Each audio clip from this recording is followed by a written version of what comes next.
Social and trade union movements in Bolivia continue mobilizations as part of an indefinite general strike following the postponement of elections.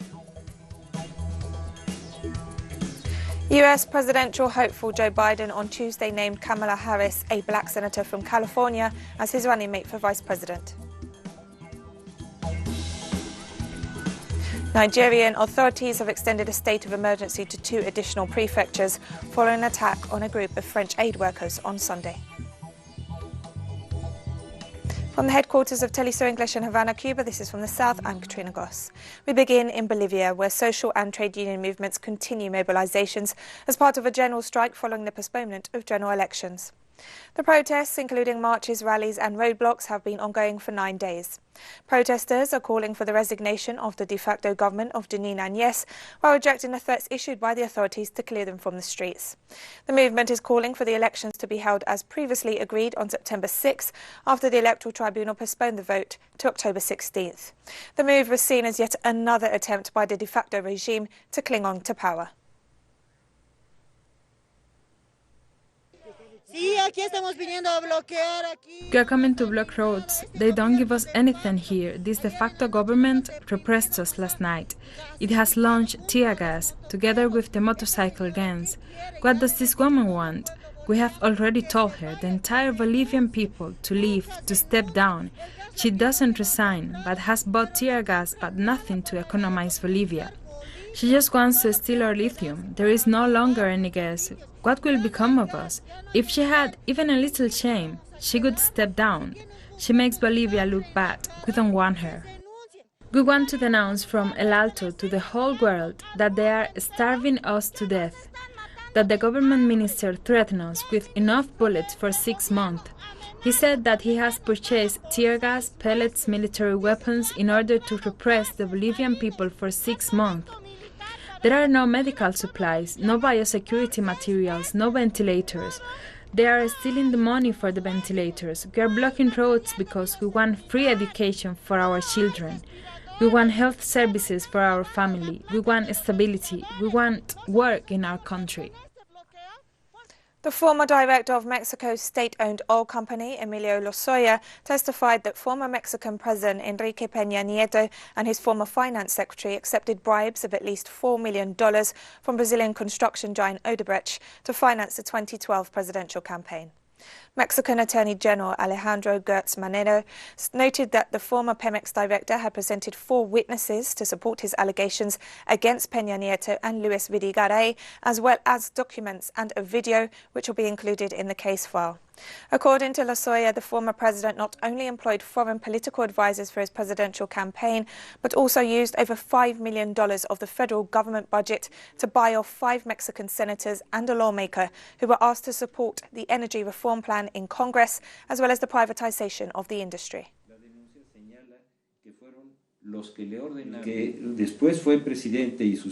And the man who was later president and his finance secretary are the people that this individual, who is filing the complaint, points to as those who ordered that this money be delivered to several foreign electoral advisors who collaborated with and worked in the campaign of these 2 individuals. Analysts have warned that Colombian President Ivan Duque's position on the case against Senator and former President Álvaro Uribe has overstepped the limits of his executive powers. Our correspondent Hernan Toba has the story. The Supreme Court order of putting Uribe under house arrest has sparked criticism from the executive and deepens the polarization of the already divided Colombian society. I am calling for a great national reflection. What am I asking for? Let's forget about this specific case. Let's talk about the citizens' rights to the presumption of innocence. And this presumption of innocence should guarantee the right to defend himself while being free.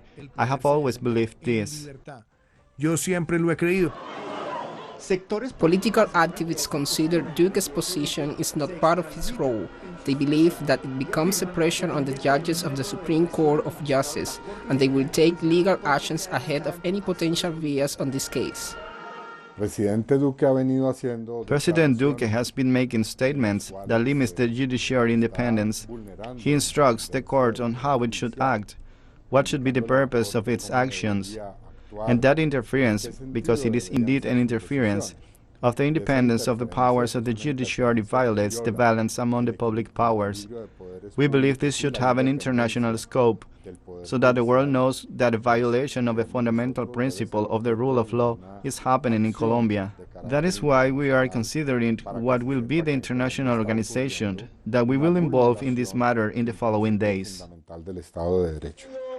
Analysts point out that the executive and the official Democratic Center Party's stance seeks to impose a media and political narrative in which Uribe is seen as an alleged victim.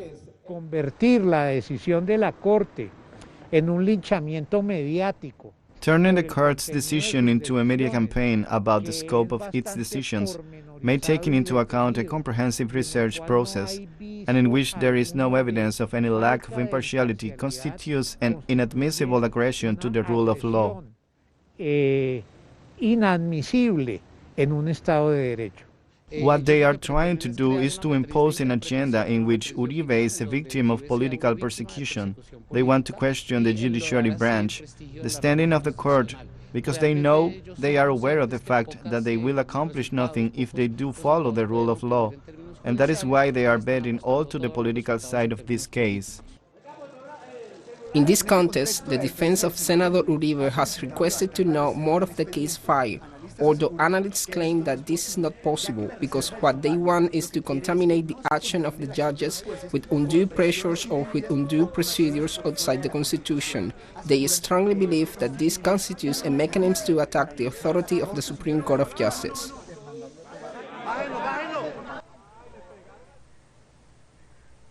On Tuesday, Cuban authorities provided an update on the epidemiological situation surrounding the novel coronavirus.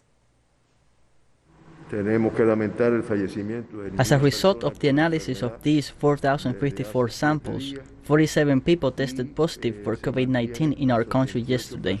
Following this pattern of testing and diagnosis, 305,652 samples have been tested, and 3,093 people have been diagnosed with the disease. And the National Director of Epidemiology at the Cuban Ministry of Public Health made reference to the number of people who have recovered from COVID-19. Yesterday, there were 12 discharges. This number is not favorable compared to the number of cases admitted yesterday. These 12 discharges sum a total of 2,472 patients who have recovered from the disease. We are talking about 80% of confirmed cases. And Dr. Duran also noted that the coronavirus mortality rate in Cuba has fallen to 2.84%. We do not have to regret the death of any person with the disease for 7 days. The death toll stands at 88 in our country. That makes the mortality rate in Cuba 2.84%. Note that with this behavior we have been decreasing from 3 to 2.84%.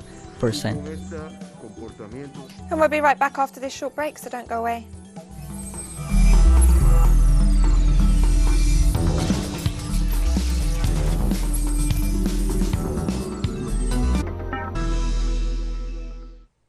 Welcome back to From the South.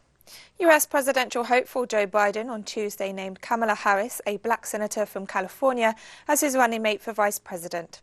Biden announced the decision on Twitter, describing Harris as a fearless fighter for the little guy and one of the country's finest public servants.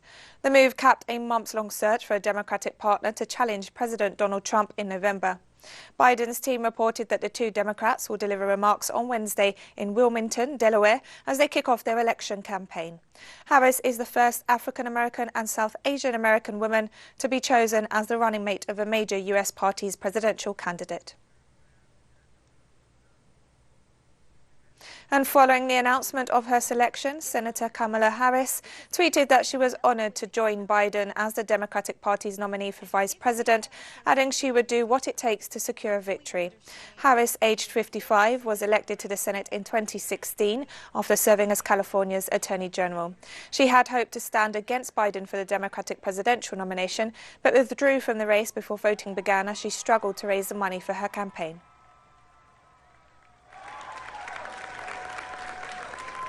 And President Donald Trump has stated he was a little surprised that his Democratic rival Joe Biden selected Kamala Harris as his running mate. Trump told reporters at a White House briefing that Harris was very disrespectful to Joe Biden during the Democratic primaries. Trump attempted to paint Harris as too far left, saying she wants to raise taxes, slash funds for the military and ban fracking. However, just a month ago, Trump said Harris would be a fine choice for vice president. Primaries, as you know, she was expected to do well.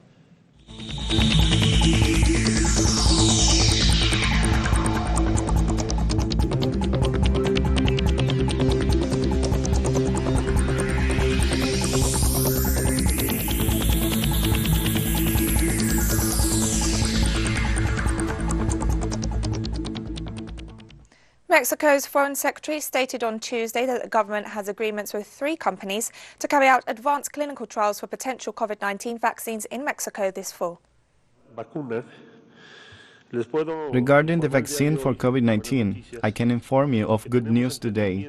We have an understanding with 3 different companies, 1 from the United States, 2 from China. It's called understanding because it's a memoranda of understanding. The objective is that what is called Phase 3 of the clinical protocol of these vaccines or possible vaccines is carried out in Mexico. This is very good news because there are 3 Phase 3 protocols for every advanced projects, which is what President López Obrador is concerned about, that we have it, a vaccine for COVID-19 on time. The Pan American Health Organization has warned that the COVID-19 pandemic increases the risk of death from mosquito-borne diseases, which are widespread in the region, since it has limited the response capacity of health services. Diseases spread by mosquitoes are widespread in our region. And since our collective ability to monitor viruses and pathogens has also been impacted by the pandemic, we are also concerned about falling behind on these diseases. We've also seen that reporting of mosquito-borne diseases like malaria is down more than 40%.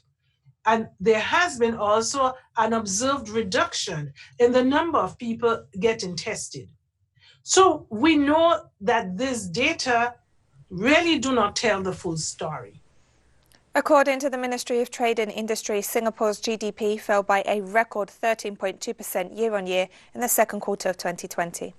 Low economic performance in the first half of the year had prompted the Ministry of Trade and Industry to estimate a fall of 12.6%, but the revised government data revealed a lengthy path to recovery as the coronavirus pandemic has dealt a major blow to Asia's trade-reliant economies.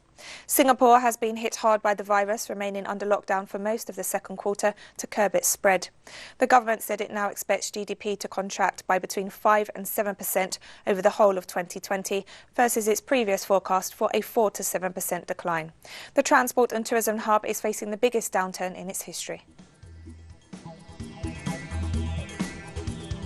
And we have more news coming up after this final short break, so stay with us.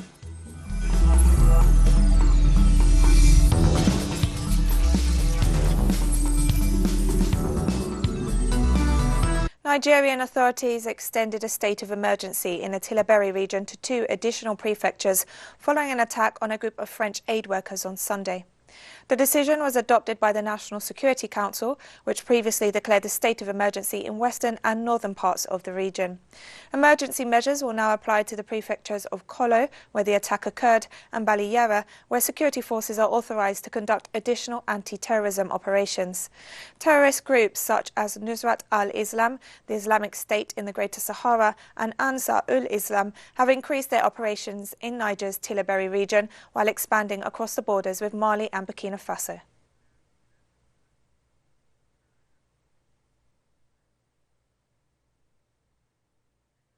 And French President Emmanuel Macron announced his decision to reinforce security measures for French nationals in the Sahel region on Twitter this Tuesday, following the deadly attack in Niger. Macron stressed that efforts would continue to eradicate terrorist groups operating in the area, with increased support from France's partners. And the French Prime Minister has vowed that justice will be served after the murders of 6 young French aid workers, as well as their driver and local guide in the attack in Niger on Sunday. The victims are civilians, young people engaged in humanitarian work, who were therefore working in the service of others, in a spirit of cooperation and closeness to the people of this country. I, therefore, extend my particular heartfelt condolences to their families, loved ones and colleagues. France, as the President of the Republic has said, will ensure that this heinous crime against our compatriots does not go unpunished. Meanwhile, Nigerians have reacted to the killings in what was considered one of the safer parts of the country. In light of the horror of the crime that has been committed, in light of the youth of those who were victims for the most part, I really think that the Nigerian authorities, together with the French and American authorities, must redouble their efforts to find the culprits and bring them to justice. It is such a repugnant crime. We urge the authorities to do everything they can to get their hands on these highwaymen, to prevent them from committing more murders tomorrow. We could be the next targets. Young foreigners have been killed. May God help the authorities catch them and punish them. Nigerian authorities confirmed 423 new COVID-19 cases on Tuesday, bringing the total number to over 47,000. The Nigeria Center for Disease Control reported that the new cases were spread across 21 states and the Federal Capital Territory of Abuja. Meanwhile, more than 33,000 patients have recovered from the virus, while 956 people have lost their lives to COVID-19. Nigeria's largest city, Lagos, continues to be the epicenter of the outbreak, reporting 117 of the new cases.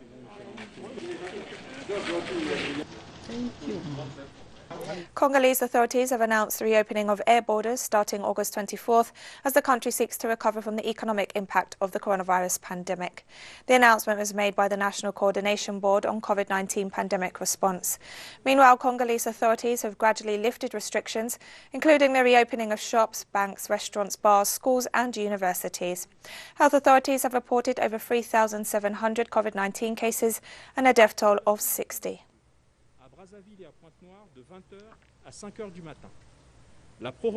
Opposition figures in the Ivory Coast continue to protest President Alassane Ouattara's decision to stand for re-election in October. It is worth recalling that the candidacy of Mr. Alassane Ouattara is unconstitutional. As we all know, moreover, his candidacy violates the Ivorian constitution, at least in spirit, as formulated by the authors of that text. The candidacy of Mr. Alassane Ouattara is not admissible. That's what it should be and nothing else. A head of a state cannot say something and then retract it, especially in front of the nation. In the wake of the consolidation of peace in this nation that has suffered too much and no longer wants to suffer, might he release the military and civilian prisoners of the post-electoral crisis? Thousands marched in Lebanon's capital, Beirut, on Tuesday to pay tribute to the victims of the devastating blasts that took place last week. According to local authorities, the blasts killed over 200 people and injured some 7,000, while more than 300,000 residents were made homeless. A moment of silence was observed at 3:09 p.m. local time this Tuesday to pay tribute to the victims, while hundreds of protesters once again stormed the Parliament building, chanting slogans against the political elite. Although Lebanese Prime Minister Hassan Diab announced his government's resignation on Monday, many Lebanese are demanding the formation of an independent cabinet not supported by any of the traditional political parties accused of mismanaging the country's affairs. We are still in shock, just like on the day it happened. We still can't believe what happened. We came today to light a candle and lay a flower to pay tribute to those who died here. Hopefully this will serve as a lesson to the state, for it to take its responsibilities for once in his life. It's a crime that people in the prime of their lives died because of a state that does not take its responsibilities, a state that lies, a criminal state that refuses to live. Every day that passes and this state still exists, we feel just how much we are being wrong, how broken we are. They keep committing crimes against us, and we're still standing, and there's nothing we can do. All I want to say today is that inside of me and inside of many young people here, there is anger, sadness and hatred. And as fury over the blasts in Beirut and the ongoing economic crisis in Lebanon grows, President Michel Aoun asked the government to stay on in a caretaker capacity until a new cabinet is formed. Several reports have emerged revealing that authorities were warned about the storage of explosive materials in Beirut's port before last week's deadly explosion. As the recovery efforts continued, authorities announced that the blast was fueled by more than 2,000 tons of ammonium nitrate that had been stored at the port for several years.